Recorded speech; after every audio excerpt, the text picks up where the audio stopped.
नमस्कार दोस्तों, अद्वैत ज्ञान केंद्र में आप सबका एक बार पुनः स्वागत है। दोस्तों, यूपी स्पेशल की जो सीरीज हमने शुरू की थी उसी के संदर्भ में एक नया वीडियो हम आज एक बार पुनः लेकर आपके समक्ष प्रस्तुत है।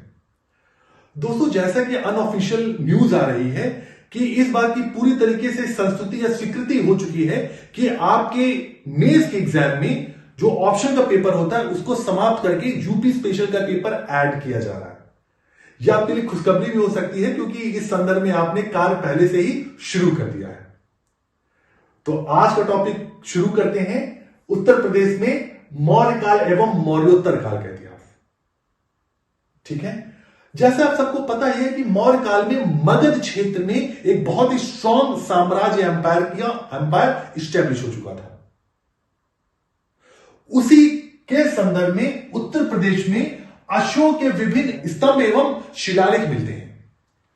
जैसे आप सबको पता ही होगा, अशोक ने अपने संपूर्ण साम्राज्य में विभिन्न स्थानों पर शिलालेख एवं स्तंभ लेखों को स्थापित करवाया था। उसकी भी अपनी अपनी कैटेगरीज थी, बट चूंकि ये हिस्ट्री क्लास नहीं है, यूपी स्पेशल हम पढ़ रहे हैं तो हम डिटेल में नहीं पढ़ेंगे। हम एज अ होल ये देख लेते हैं कि अशोक के शिलालेख या स्तंभ लेख किन किन स्थानों पर मिले हैं। तो अशोक के शिलालेख या स्तंभलेख सारनाथ, प्रयागराज, मेरठ, कौशांबी, संकिसा, बस्ती और अहरोरा जो कि मिर्जापुर क्षेत्र में है हमें मिलते हैं। और आप सबको ये पता ही है, जो सारनाथ का जो लॉयन कैपिटल है उसे भारत ये आजाद भारत ने अपने नेशनल एम्बलम के रूप में स्वीकार किया था। तो इसलिए यूपी बहुत इंपॉर्टेंट हो जाता है। सारनाथ का लॉयन कैपिटल, कभी हम इसको डिटेल करेंगे, अलग से चर्चा करेंगे। मौर्य काल के पश्चात जब मौर्योत्तर काल देखते हैं, मौर्योत्तर काल में जो पहली डायनेस्टी हमें मिलती है वो शुंग डायनेस्टी, जिसे हम शुंग काल के नाम से भी जानते हैं। बेसिकली थोड़ा सा मैं आपको उसके बैकग्राउंड में बता दूं कि मौर्य का जो अंतिम राजा बृहद्रथ, उसकी हत्या उसकी ही सेनापति पुष्यमित्र शुंग ने कर दिया था। और इसी पुष्यमित्र शुंग ने एक नई डायनेस्टी को स्टैब्लिश किया जिसका नाम था शुंग डायनेस्टी। शुंग डायनेस्टी में जो सबसे इंपॉर्टेंट घटना हुई थी वो भारत में यवनों का आक्रमण होना आरंभ हो गया था। यवन मतलब हिंद यवन आक्रमण। हिंद यवन आक्रमण के संदर्भ में मैं आपको बताना चाहूंगा, बेसिकली जो हिंद यवन या इंडो बैक्ट्रियंस जो थे ये नॉर्दर्न अफगानिस्तान के रीजन में रहते थे। ये वेस्टर्न एशिया के जो सेल्यूसिड एम्पायर है या कहीं सेल्यूकस का जो साम्राज्य था उसी के एक पार्ट थे। बट 250 बीसी के आसपास ये सेल्यूकस एम्पायर से विद्रोह करके एक इंडिपेंडेंट स्टेट स्टैब्लिश करते हैं नॉर्दर्न अफगानिस्तान के क्षेत्र में, जो बैक्ट्रिया के नाम से भी जाना जाता है। और इसी क्षेत्र से भारत पर आक्रमण होने आरंभ होते हैं। तो इस संदर्भ में जो पहला आक्रमण था वो शुंग काल में हुआ था। हमें इसका इंफॉर्मेशन कहां से मिलता है, तो पातंजलि के महाभाष्य के अनुसार यवनों के आक्रमण साकेत या वर्तमान जो अयोध्या है वहां पर हुआ है। इंपॉर्टेंट है। जो दूसरा इंपॉर्टेंट इंफॉर्मेशन हमें इस काल में उत्तर प्रदेश के संदर्भ में मिलता है वो पुष्यमित्र शुंग के समय का अयोध्या का धन देह अभिलेख है। अयोध्या का धन देह अभिलेख, इस अभिलेख से हमें यह इंफॉर्मेशन मिलती है कि पुष्यमित्र शुंग ने अश्वमेध यज्ञ परफॉर्म किया था, का आयोजन किया था। इसके पश्चात जो अगली डायनेस्टी आती है मौर्योत्तर काल में वो हिंद यूनानी डायनेस्टी ही है। जैसा मैंने आपको बताया, बेसिकली जो आक्रमण होने शुरू हुए थे वो शुंग काल के पश्चात सफल हो गए और एक हिंद यूनानी डायनेस्टी स्टैब्लिश होती है। हिंद यूनानी डायनेस्टी का एक इंपॉर्टेंट रूलर था मिनांडर, जो मिलिंद पन्हो नामक एक बुक है उसमें ये मेन प्रोटैगनिस्ट या नायक है, जो बौद्ध भिक्षु नागसेन से क्वेश्चन कर रहा है। बेसिकली क्वेश्चन आंसर फॉर्म की ये बुक है। बुक नाम इंपॉर्टेंट है मिलिंद पन्हो, याद रखिएगा, मिलिंद पन्हो। तो मिनांडर का जो कंट्रोल है मथुरा पर हमें मिलता है। हमें मथुरा से मिनांडर और उसके बेटे स्ट्रैटो के कुछ सिक्के या कॉइन्स भी मिलते हैं। तो ये बहुत ही इंपॉर्टेंट आर्कियोलॉजिकल एविडेंस है जो ये शो कर रहा है कि मथुरा पर उस समय मिनांडर का कंट्रोल है। इसी के आसपास मथुरा से ही हमें मित्र वंश के भी कुछ सिक्के मिलते हैं। बेसिकली मित्र वंश के बारे में हमारे पास एविडेंसेस बहुत कम है। ये एक इंडिपेंडेंट डायनेस्टी है या ये इंडो बैक्ट्रियस के क्षत्रप है, इसके बारे में हमें कोई इंफॉर्मेशन नहीं है। बस हमारे पास जो इंफॉर्मेशन ये मौजूद है कि हमें कुछ सिक्के मिलते हैं जिस पर मित्र लिखा हुआ है। कहां से मिलते हैं? मथुरा से मिलते हैं। तो हम इसे मित्र कॉइन्स ऑफ मथुरा कहते हैं।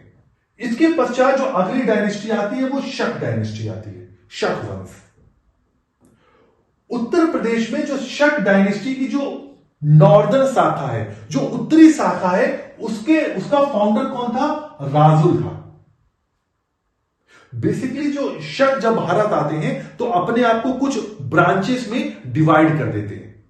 तो जो नॉर्दर्न इंडिया की ब्रांचेस थी वो उत्तरी शाखा